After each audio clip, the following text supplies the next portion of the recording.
Mr. Secretary General, Mr. President, world leaders, and distinguished delegates, welcome to New York. It is a profound honor to stand here in my home city as a representative of the American people to address the people of the world. As millions of our citizens continue to suffer the effects of the devastating hurricanes that have struck our country, I want to begin by expressing my appreciation to every leader in this room who has offered assistance and aid. The American people are strong and resilient, and they will emerge from these hardships more determined than ever before. Fortunately, the United States has done very well since Election Day last November 8th. The stock market is at an all-time high, a record. Unemployment is at its lowest level in 16 years, and because of our regulatory and other reforms, we have more people working in the United States today than ever before. Companies are moving back, creating job growth the likes of which our country has not seen in a very long time. And it has just been announced that we will be spending almost $700 billion on our military and defense. Our military will soon be the strongest it has ever been. For more than 70 years, in times of war and peace, the leaders of nations, movements, and religions have stood before this assembly. Like them, I intend to address some of the very serious threats before us today, but also the enormous potential waiting to be unleashed. We live in a time of extraordinary opportunity. Breakthroughs in science, technology, and medicine are curing illnesses and solving problems that prior generations thought impossible to solve. But each day also brings news of growing dangers that threaten everything we cherish and value. Terrorists and extremists have gathered strength and spread to every region of the planet. Rogue regimes represented in this body not only support terrorists, but threaten other nations and their own people with the most destructive weapons known to humanity. Authority and authoritarian powers seek to collapse the values, the systems, and alliances that prevented conflict and tilted the world toward freedom since World War II. International criminal networks traffic drugs, weapons, people, forced dislocation and mass migration, threaten our borders, and new forms of aggression exploit technology to menace our citizens. To put it simply, we meet at a time of both immense promise and great peril. It is entirely up to us whether we lift the world to new heights or let it fall into a valley of disrepair. We have it in our power, should we so choose, to lift millions from poverty, to help our citizens realize their dreams, and to ensure that new generations of children are raised free from violence, hatred, and fear. This institution was founded in the aftermath of 2 world wars to help shape this better future. It was based on the vision that diverse nations could cooperate to protect their sovereignty, preserve their security, and promote their prosperity. It was in the same period, exactly 70 years ago, that the United States developed the Marshall Plan to help restore Europe. Those 3 beautiful pillars, they're pillars of peace, sovereignty, security, and prosperity. The Marshall Plan was built on the noble idea that the whole world is safer when nations are strong independent, and free. As President Truman said in his message to Congress at that time, our support of European recovery is in full accord with our support of the United Nations. The success of the United Nations depends upon the independent strength of its members. To overcome the perils of the present and to achieve the promise of the future, we must begin with the wisdom of the past. Our success depends on a coalition of strong and independent nations that embrace their sovereignty to promote security, prosperity, and peace for themselves and for the world. We do not expect diverse countries to share the same cultures, traditions, or even systems of government, but we do expect all nations to uphold these two core sovereign duties: to respect the interests of their own people and the rights of every other sovereign nation. This is the beautiful vision of this institution, and this is the foundation for cooperation and success. Strong sovereign nations let diverse countries with different values, different cultures, and different dreams not just coexist, but work side by side on the basis of mutual respect. Strong sovereign nations let their people take ownership of the future and control their own destiny. And strong sovereign nations allow individuals to flourish in the fullness of the life intended by God. In America, we do not seek to impose our way of life on anyone, but rather to let it shine as an example for everyone to watch. This week gives our country a special reason to take pride in that example. We are celebrating the 230th anniversary of our beloved Constitution, the oldest Constitution still in use in the world today. This timeless document has been the foundation of peace, prosperity, and freedom for the Americans and for countless millions around the globe whose own countries have found inspiration in its respect for human nature, human dignity, and the rule of law. The greatest in the United States Constitution is its first three beautiful words. They are, "We the people." Generations of Americans have sacrificed to maintain the promise of those words, the promise of our country and of our great history. In America, the people govern, the people rule, and the people are sovereign. I was elected not to take power, but to give power to the American people where it belongs. In foreign affairs, we are renewing this founding principle of sovereignty. Our government's first duty is to its people, to our citizens, to serve their needs, to ensure their safety, to preserve their rights, and to defend their values. As President of the United States, I will always put America first, just like you, as the leaders of your countries, will always and should always put your countries first.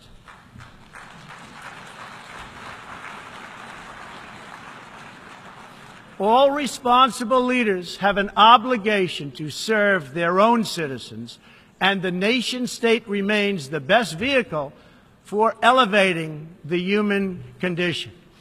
But making a better life for our people also requires us to work together in close harmony and unity to create a more safe and peaceful future for all people. The United States will forever be a great friend to the world, and especially to its allies. But we can no longer be taken advantage of or enter into a one-sided deal where the United States gets nothing in return. As long as I hold this office, I will defend America's interests above all else, but in fulfilling our obligations to our own nations. We also realize that it's in everyone's interest to seek a future where all nations can be sovereign, prosperous, and secure. America does more than speak for the values expressed in the United Nations Charter. Our citizens have paid the ultimate price to defend our freedom and the freedom of many nations represented in this great hall. America's devotion is measured on the battlefields where our young men and women have fought and sacrificed alongside of our allies. From the beaches of Europe to the deserts of the Middle East to the jungles of Asia. It is an eternal credit to the American character that even after we and our allies emerged victorious from the bloodiest war in history, we did not seek territorial expansion or attempt to oppose and impose our way of life on others. Instead, we helped build institutions such as this one to defend the sovereignty, security, and prosperity for all. For the diverse nations of the world, this is our hope. We want harmony and friendship, not conflict and strife. We are guided by outcomes, not ideology.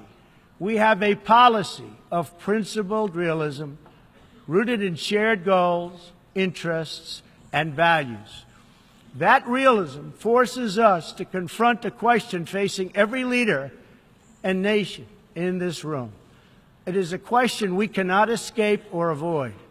We will slide down the path of complacency, numb to the challenges, threats, and even wars that we face.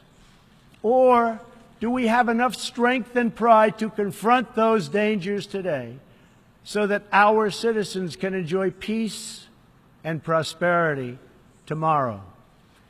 If we desire to lift up our citizens, if we aspire to the approval of history, then we must fulfill our sovereign duties to the people we faithfully represent. We must protect our nations, their interests, and their futures. We must reject threats to sovereignty from the Ukraine to the South China Sea. We must uphold respect for law, respect for borders, and respect for culture, and the peaceful engagement these allow. And just as the founders of this body intended, we must work together and confront together those who threaten us with chaos, turmoil, and terror. The scourge of our planet today is a small group of rogue regimes that violate every principle on which the United Nations is based. They respect neither their own citizens nor the sovereign rights of their countries. If the righteous many do not confront the wicked few, then evil will triumph. When decent people and nations become bystanders to history, the forces of destruction only gather power and strength. No one has shown more contempt for other nations and for the well-being of their own people than the depraved regime in North Korea. It is responsible for the starvation deaths of millions of North Koreans and for the imprisonment, torture, killing, and oppression of countless more. We were all witness to the regime's deadly abuse when an innocent American college student, Otto Warmbier, was returned to America only to die a few days later. We saw it in the assassination of the dictator's brother using banned nerve agents in an international airport. We know it kidnapped a sweet 13-year-old Japanese girl from a beach in her own country to enslave her as a language tutor for North Korea's spies. If this is not twisted enough, now North Korea's reckless pursuit of nuclear weapons and ballistic missiles threatens the entire world with unthinkable loss of human life. It is an outrage that some nations would not only trade with such a regime, but would arm, supply, and financially support a country that imperils the world with nuclear conflict. No nation on earth has an interest in seeing this band of criminals arm itself with nuclear weapons and missiles. The United States has great strength and patience, but if it is forced to defend itself or its allies, we will have no choice but to totally destroy North Korea. Rocket Man is on a suicide mission for himself and for his regime. The United States is ready, willing, and able, but hopefully this will not be necessary. That's what the United Nations is all about. That's what the United Nations is for. Let's see how they do.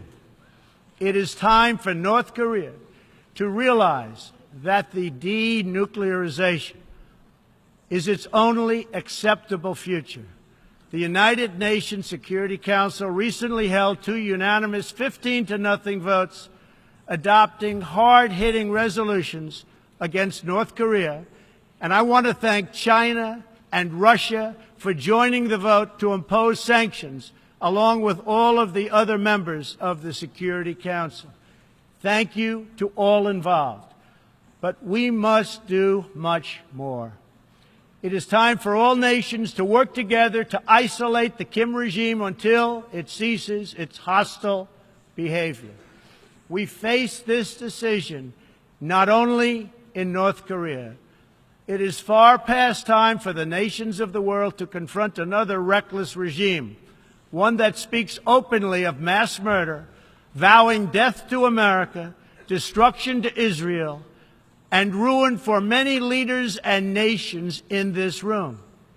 The Iranian government masks a corrupt dictatorship behind the false guise of a democracy. It has turned a wealthy country with a rich history and culture into an economically depleted rogue state whose chief exports are violence, bloodshed, and chaos. The longest suffering victims of Iran's leaders are, in fact, its own people. Rather than use its resources to improve Iranian lives, its oil profits go to fund Hezbollah and other terrorists that kill innocent Muslims and attack their peaceful Arab and Israeli neighbors. This wealth, which rightly belongs to Iran's people, also goes to shore up Bashar al-Assad's dictatorship, fuel Yemen's civil war, and undermine peace throughout the entire Middle East. We cannot let a murderous regime continue these destabilizing activities while building dangerous missiles, and we cannot abide by an agreement if it provides cover for the eventual construction of a nuclear program.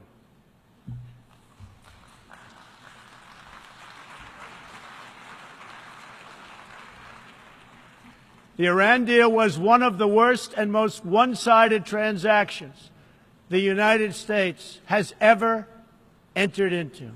Frankly, that deal is an embarrassment to the United States, and I don't think you've heard the last of it, believe me.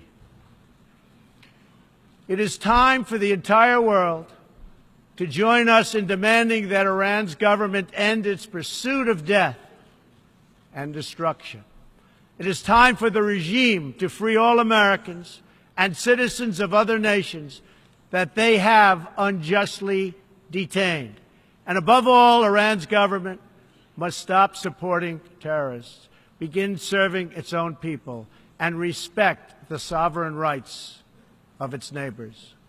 The The entire world understands that the good people of Iran want change. And other than the vast military power of the United States, that Iran's people are what their leaders fear the most. This is what causes the regime to restrict internet access, tear down satellite dishes, shoot unarmed student protesters, and imprison political reformers. Oppressive regimes cannot endure forever, and the day will come when the people will face a choice. Will they continue down the path of poverty, bloodshed, and terror? Or will the Iranian people return to the nation's proud roots as a center of civilization, culture, and wealth, where their people can be happy and prosperous once again? The Iranian regime's support for terror is in stark contrast to the recent commitments of many of its neighbors to fight terrorism and halt its financing. In Saudi Arabia early last year, I was greatly honored to address the leaders of more than 50 Arab and Muslim nations. We agreed that all responsible nations must work together to confront terrorists and the Islamic extremism that inspires them. We will stop radical Islamic terrorism because we cannot allow it to tear up our nation and indeed to tear up the entire world.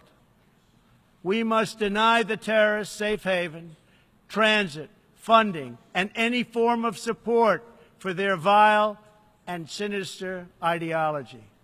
We must drive them out of our nations.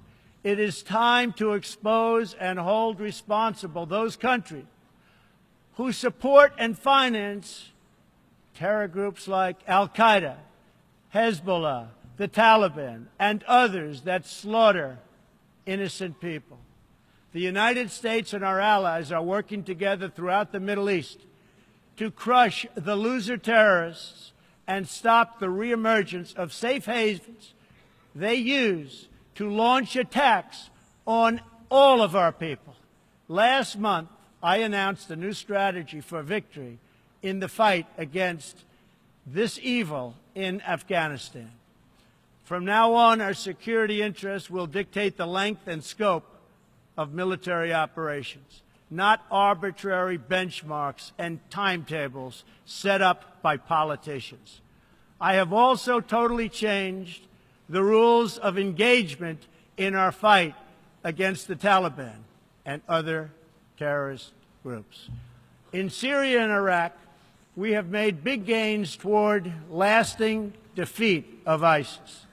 In fact, our country has achieved more against ISIS in the last 8 months than it has in many, many years combined.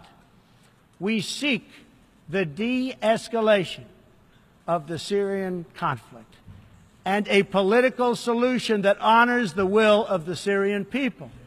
The actions of the criminal regime of Bashar al-Assad, including the use of chemical weapons against his own citizens, even innocent children, shock the conscience of every decent person.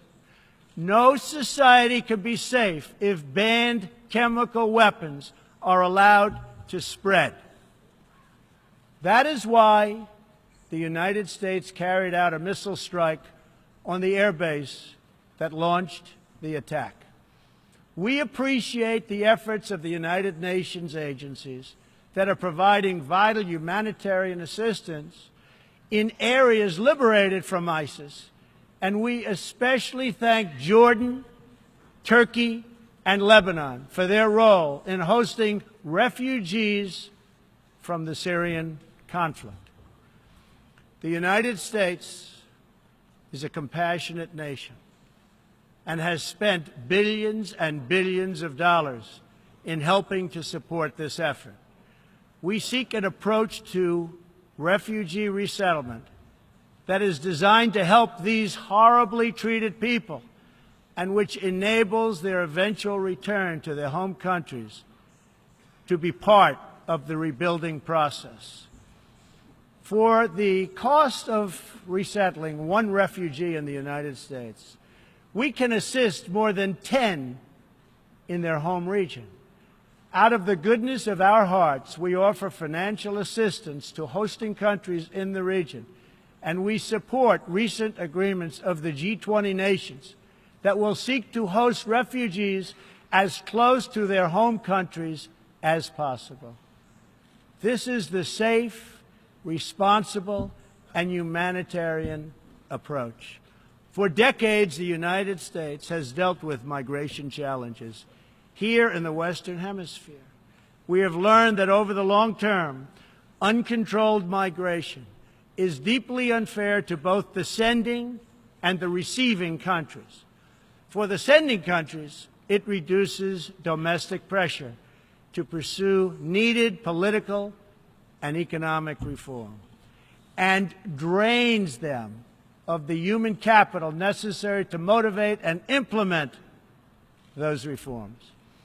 For the receiving countries, the substantial costs of uncontrolled migration are borne overwhelmingly by low-income citizens whose concerns are often ignored by both media and government. I want to salute the work of the United Nations in seeking to address the problems that cause people to flee from their homes.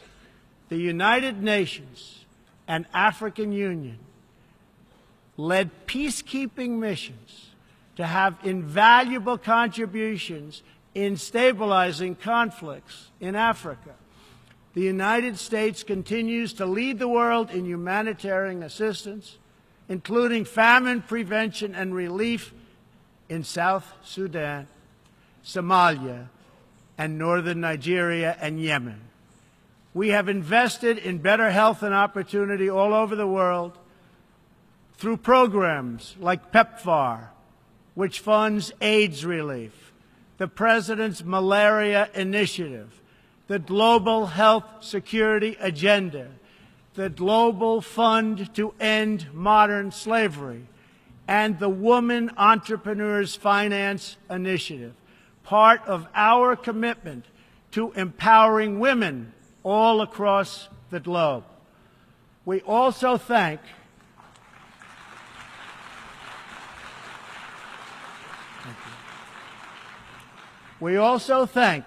the Secretary General for recognizing that the United Nations must reform if it is to be an effective partner in confronting threats to sovereignty, security, and prosperity. Too often, the focus of this organization has not been on results, but on bureaucracy and process.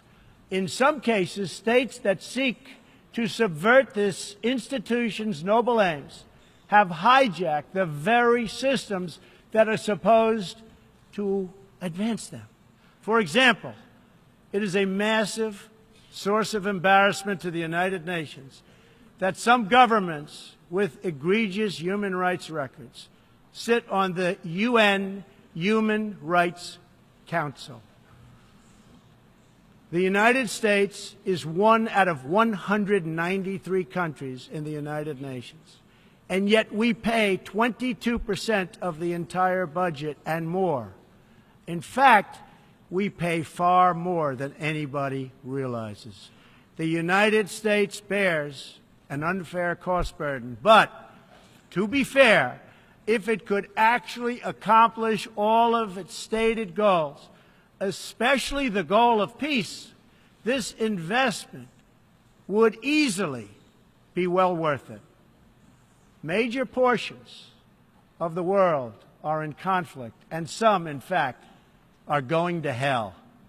But the powerful people in this room, under the guidance and auspices of the United Nations, can solve many of these vicious and complex problems. The American people hope that one day soon the United Nations can be a much more accountable and effective advocate for human dignity and freedom around the world. In the meantime, we believe that no nation should have to bear a disproportionate share of the burden, militarily or financially. Nations of the world must take a greater role in promoting secure and prosperous societies in their own regions. That is why in the Western Hemisphere, the United States has stood against the corrupt, destabilizing regime in Cuba and embraced the enduring dream of the Cuban people to live in freedom. My administration recently announced that we will not lift sanctions on the Cuban government until it makes fundamental reforms. We have also imposed tough, calibrated sanctions on the socialist Maduro regime in Venezuela, which has brought a once thriving nation to the brink of total collapse. The socialist dictatorship of Nicolas Maduro has inflicted terrible pain and suffering on the good people of that country. This corrupt regime destroyed a prosperous nation by imposing a failed ideology that has produced poverty and misery everywhere it has been tried. To make matters worse, Maduro has defied his own people, stealing power from their elected representatives to preserve his disastrous rule. The Venezuelan people are starving, and their country is collapsing. Their democratic institutions are being destroyed. This situation is completely unacceptable, and we cannot stand by and watch. As a responsible neighbor and friend, we and all others have a goal. That goal is to help them regain their freedom, recover their country, and restore their democracy. I would like to thank leaders in this room for condemning the regime and providing vital support to the Venezuelan people. The United States has taken important steps to hold the regime accountable. We are prepared to take further action if the government of Venezuela persists on its path to impose authoritarian rule on the Venezuelan people. We are fortunate to have incredibly strong and healthy trade relationships with many of the Latin American countries gathered here today. Our economic bond forms a critical foundation for advancing peace and prosperity for all of our people and all of our neighbors. I ask every country represented here today to be prepared to do more to address this very real crisis. We call for the full restoration of democracy and political freedoms in Venezuela.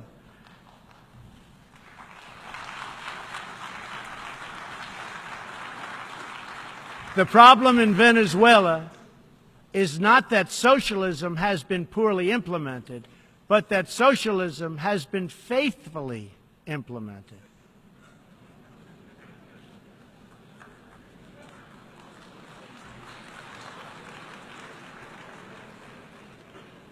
From the Soviet Union to Cuba to Venezuela, wherever true socialism or communism has been adopted, it has delivered anguish and devastation and failure.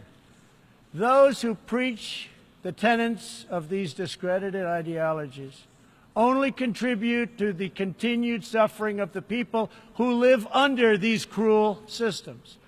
America stands with every person living under a brutal regime. Our respect for sovereignty is also a call for action. All people deserve a government that cares for their safety, their interests, and their well-being, including their prosperity.